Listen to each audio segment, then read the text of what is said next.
Bem-vindo a mais uma aula da nossa Escola de Fundamentos e a gente continua aqui falando sobre oração, esse assunto maravilhoso, esse assunto vivo, esse assunto que é empoderado pela palavra, capacitado pelo Espírito Santo, para que possa transformar a nossa vida, para que a nossa vida não seja uma mera religiosidade, mas seja um acesso contínuo à presença de Deus, que seja uma plataforma para que eu e você possamos experimentar mais de Deus.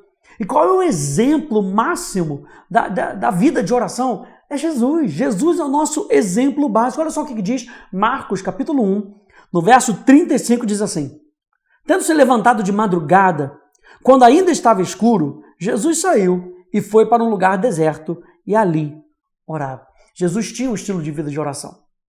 Jesus sabia que para aquilo que ele tinha que fazer, ele precisava ser dependente do Pai em tudo, capacitado pelo Espírito em tudo.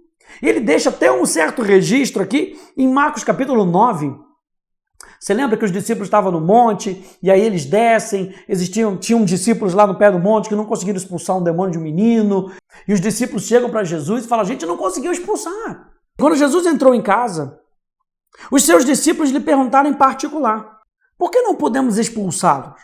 Jesus respondeu: esse tipo de espírito só pode ser expulso por meio de oração. Será que Jesus estava querendo dizer que determinados demônios só saem com um tipo específico de oração? Ou que se a gente não passar por aquelas 7 semanas de jejum e oração, a gente não consegue expulsar determinados tipos de demônios? Não é isso que Jesus estava falando. Jesus estava falando de um estilo de vida.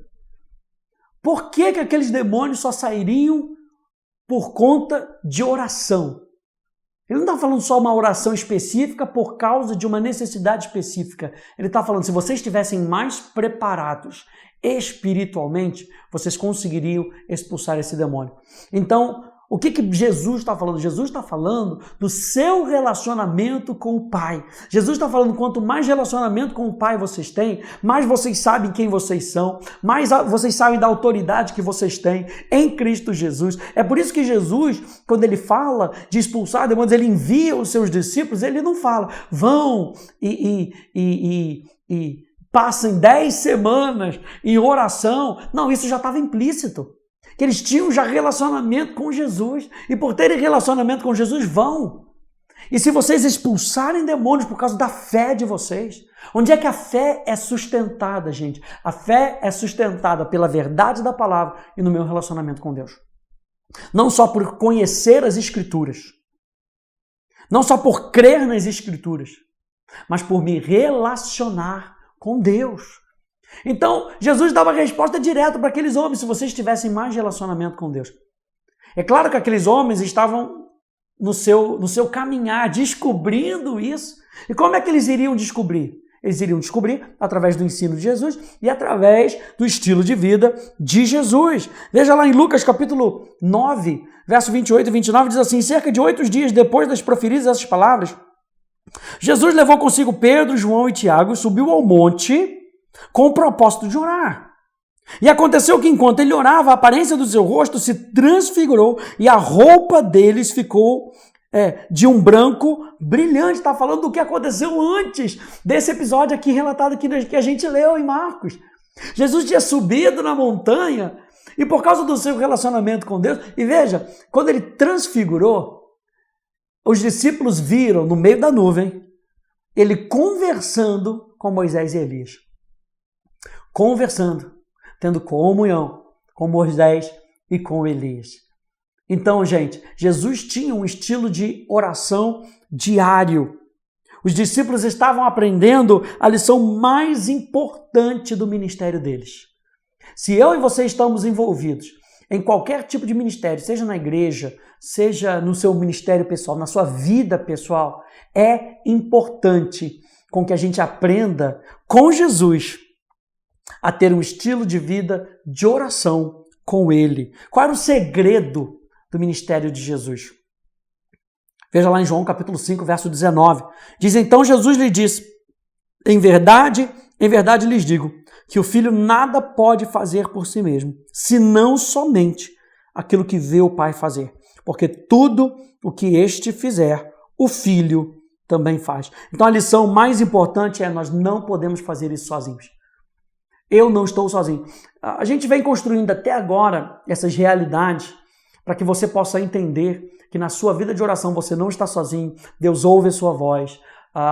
Deus supre cada uma das suas necessidades. Ele te empodera para que você possa entender. Quando você olhar para a vida de Jesus, os relatos de que Jesus deixa, é para que a gente aprenda que nós não estamos sozinhos. Se nós precisamos fazer algo, lembra que a oração é comunicação e participação dos seus propósitos. Eu não vou participar dos propósitos de Deus sozinho.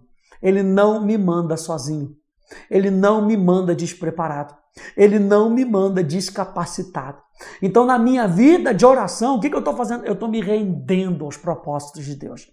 Eu estou me rendendo àquilo que Deus deseja fazer através da minha vida. Então, gente, João capítulo 15, olha só, verso 4 e verso 5. Permaneçam em mim, e eu permanecerei em vocês. Como o ramo não pode produzir fruto de si mesmo, se não permanecer na videira, assim vocês não podem dar fruto, se não permanecerem em mim. Eu sou a videira, vocês são os ramos. Quem permanece em mim e eu nele, esse dá muito fruto, porque sem mim vocês não podem fazer nada. Quando a gente está na nossa vida de oração, gente, a gente precisa entender que sem Deus a gente não pode fazer nada. Que a nossa vida de oração, se não for capacitada pelo próprio Deus, ela não pode nada. Por isso é que nós oramos com base nas promessas, por isso é que nós oramos com base na palavra. Por isso é que nós oramos e somos tão cheios da verdade, que a verdade muda a nossa consciência, para que nós possamos nos apropriar daquilo que nós estamos orando. Eu e você precisamos da verdade como alicerce da nossa vida. É por isso que nós temos tanto curso, é por isso que nós temos tantas aulas para ensinar a você, para estimular você a se fundamentar na verdade. E Jesus está falando: sem mim vocês não podem fazer nada. Então fiquem comigo, permaneçam em mim. Ao orar, permaneça. Ao orar, sabe que você está ligado. Ao orar, saiba que você não pode fazer nada que não é na sua própria força, que não é na sua própria capacidade, é naquilo que Deus pede para você fazer. E quando Ele pede para você fazer, Ele te capacita, Ele te dá a força, Ele te dá a instrução, Ele te dá a direção. Então eu e você precisamos dessas certezas. Quando nós olhamos para a vida de Jesus como nosso exemplo, Ele nos mostra o segredo para qualquer ministério, para qualquer obra, para qualquer serviço que nós vamos fazer no nome dEle. Então, gente, Ele nos ensina a entrar no secreto. Isaías capítulo 50, gente, um dos melhores versículos para mim, que fala muito no meu coração. Diz assim: o Senhor Deus me deu uma língua erudita, para que eu saiba dizer boa palavra ao cansado. Ele me desperta todas as manhãs, desperta o meu ouvido, para que eu ouça como aqueles que aprendem. O Senhor Deus me deu os ouvidos e eu não fui rebelde nem me retraí. Eu acho interessante que essa palavra erudito aqui, a gente hoje tem uma concepção dessa palavra erudito, uma pessoa estudada, uma pessoa culta, que usa a sua razão. A palavra erudito aqui era uma palavra para discípulo.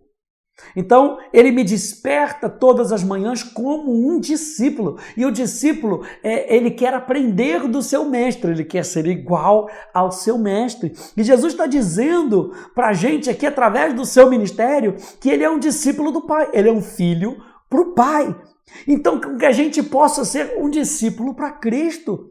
Tanto que em Mateus capítulo 28, Jesus diz: ide e fazei discípulos, não convertidos, discípulos. Pessoas que querem entregar a sua vida para Jesus, que querem aprender de Cristo e ser como seu Senhor. Sabe, a igreja está muitas vezes inchada de convertidos, com poucos discípulos. Com pessoas que entregam parte da sua vida para Jesus, mas não entregam a sua vida por completo, não muda o seu estilo de vida. E quando Jesus entra na nossa vida, ele se apresenta como Senhor. Tanto que em Romanos capítulo 10 vai nos lembrar disso. Se você crer com seu coração que Jesus Cristo ressuscitou dentre os mortos e confessar com seus lábios que ele é Senhor da sua vida. Por ser Senhor, ele também é seu mestre.